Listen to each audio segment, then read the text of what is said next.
Hi friends, welcome back to Hasi fashion. இன்னைக்கு வீடியோவில் பழைய புடவையை எப்படி நாம் யூஸ்ஃபுல்லாக மாற்றலான்னு பார்க்க போகிறோம். அதாவது பழைய புடவையை வச்சு நாம் டோர் மேட் எப்படி ஸ்டிச் பண்ணலான்னு பார்க்க போகிறோம்.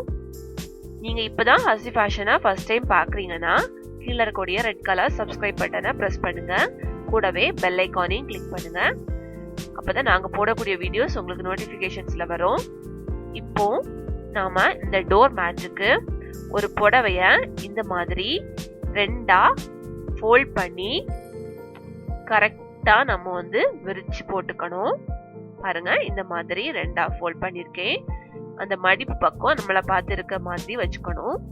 எந்த சுருக்கம் எதுவுமே இல்லாம நீட்டா நாம அதை விரிச்சு எடுத்துக்கணும். இனி இதை நாம கட் பண்ண போறோம். நமக்கு முழு புடவையும் தேவையில்லை, பாதி புடவை போதும். ஸோ அந்த சாரியை நாம ரெண்டா கட் பண்ணி எடுத்துக்கலாம்.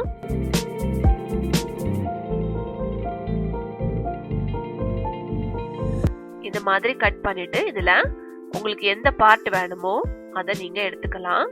ஸோ நம்ம டோர் மேட்டுக்கு ஏத்தாக்கல கிளாத்தை எடுத்துக்கிறோம். இப்போ நான் எடுத்த ஹாஃப் போர்ஷனை இந்த மாதிரி பாதியா மடக்கி போட்டிருக்கேன். அதாவது விட்த் வைஸ்ல ரெண்டா மடக்கிருக்கேன், நீளத்துல மடக்கல.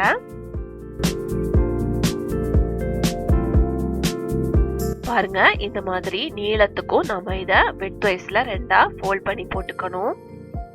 அடுத்து நாம இத அடுத்த மடிப்பு மடிக்க போறோம். இப்ப ரெண்டா மடக்கிருக்கத அடுத்தது நாலா மடிக்கணும்.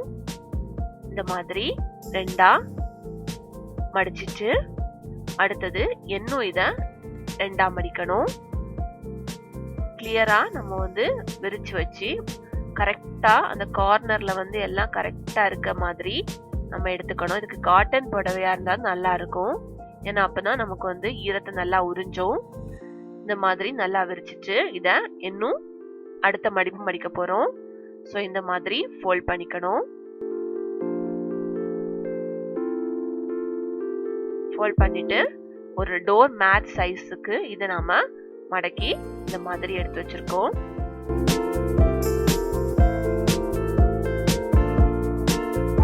இனி இதை நாம ஸ்டிச் பண்ண போறோம். ஸ்டிச் பண்றதுக்கு இந்த மாதிரி நம்ம மடக்கி வச்ச போர்ஷன்ல நான் பின் வச்சு மார்க் பண்ணிருக்கேன். அப்ப நமக்கு விலகி போகாது. ஸோ எல்லா கார்னரையும் கரெக்டா உள்ள எதுவும் மடிஞ்சு இல்லாம அழகா விரிச்சு வச்சுட்டு நாம இத ஸ்டிச் பண்ணணும்.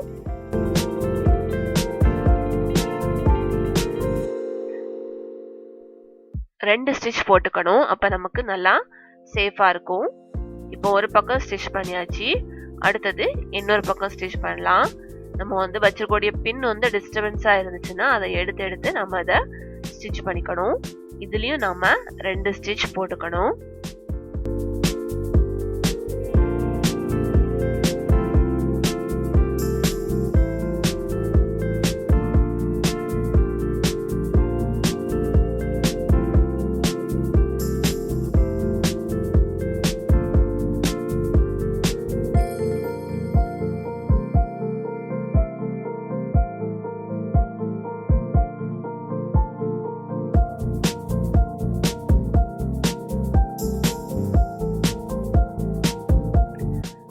இனி இதை நாம பக்கம் மாத்தி எடுக்கணும்.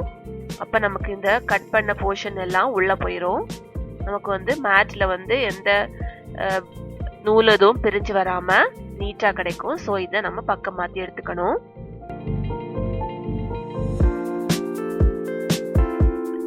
கரெக்டா அந்த கார்னர் ரெக்டாங்குலர் ஷேப்ல வர்றது மாதிரி நாம இதை பக்கம் மாத்தி எடுத்துக்கணும்.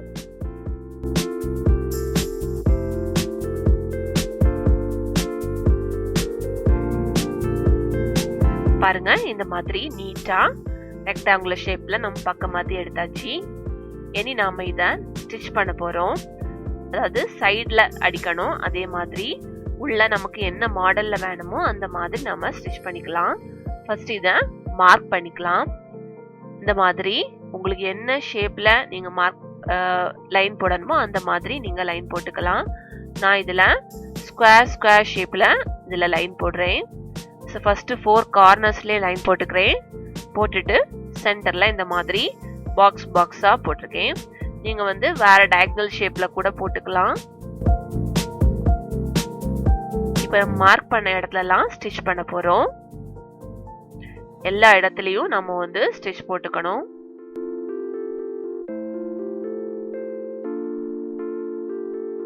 பாருங்க, நம்மளோட டோர் மேட் சூப்பரா ரெடி ஆகியாச்சு. நம்ம மார்க் பண்ண இடம் எல்லாத்துலயுமே நம்ம இதை வந்து ஸ்டிச்சிங் போட்டிருக்கோம். பார்க்கிறதுக்கு அழகா இருக்கும். இந்த மேட்டை வந்து நீங்க உங்க வீட்டுல ட்ரை பண்ணி பாருங்க. பழைய புடவைய நம்ம வேஸ்ட் பண்ணாம இந்த மாதிரி டோர் மேட்டா யூஸ் பண்ணும்போது நமக்கு யூஸ்ஃபுல்லா இருக்கும். இதை வந்து நம்ம வாஷ் பண்ணி கூட யூஸ் பண்ணிக்கலாம். இந்த வீடியோ பிடிச்சிருந்ததுன்னா இந்த வீடியோவை நீங்க லைக் பண்ணுங்க, ஷேர் பண்ணுங்க. தேங்க்யூ.